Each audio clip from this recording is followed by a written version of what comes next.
Bonjour, vous écoutez le téléphone biblique. Je ne sens pas Dieu. L'insensé dit en son cœur, il n'y a point de Dieu. Ils se sont corrompus, ils ont commis d'horribles injustices. Il n'en est aucun qui fasse le bien. Dieu, du haut des cieux, se penche sur les êtres humains pour voir s'il y a quelqu'un qui ait du bon sens, qui cherche Dieu. Psaume 53, les versets 2 et 3. Dans un millimélo de contradiction, les bras croisés sur la poitrine, le regard voilé de larmes et dans un grand désespoir, elle me dit « Erna, je ne sens pas Dieu. » Nous venions de clôturer une retraite spirituelle pour les femmes et elle y avait assisté sur les conseils de ses amis dans l'espoir de rencontrer Dieu. Elle avait sombré dans une profonde dépression suite à son divorce, qui avait duré 4 ans, et à la mort de son unique sœur, due à un cancer, quelques mois auparavant. Puisque j'avais été l'oratrice de la retraite, sa plainte s'adressait directement à moi. « Tu m'as promis que je rencontrerais Dieu », semblait-elle me dire. « Mais il ne s'est rien passé, et maintenant, je vais m'en retourner avec ma souffrance. » Je la regardai dans les yeux avec compassion.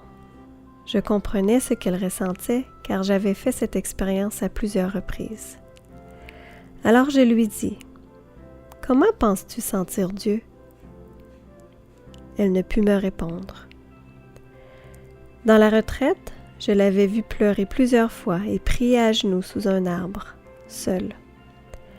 Je l'avais vue remuer les lèvres timidement pour entonner les cantiques qu'elle entendait pour la première fois. « N'est-ce pas cela la caresse de Dieu? » lui demandai-je. « Mon ami, Dieu n'est pas un sentiment. En le pensant, nous limitons sa puissance. Nous l'abaissons au niveau humain et nous ne sommes plus protégés. Les sentiments apparaissent dans l'esprit et les merveilles de l'esprit sont la création de Dieu. Mais il n'est pas enfermé dans des sentiments générés par nos états d'âme.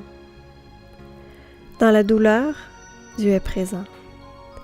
Quand la souffrance oppresse notre cœur, il est là aussi. Et bien entendu, il est disposé à prendre le commandement de ses états d'âme si nous ne lui permettons. Il ne faut pas nous efforcer de sentir Dieu. Il suffit d'ouvrir notre âme pour qu'il prenne possession d'elle, c'est tout. Le reste, il s'en occupe.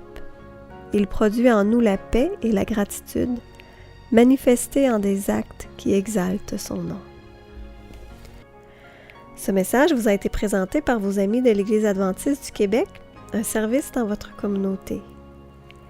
Soyez au rendez-vous demain pour un nouveau message.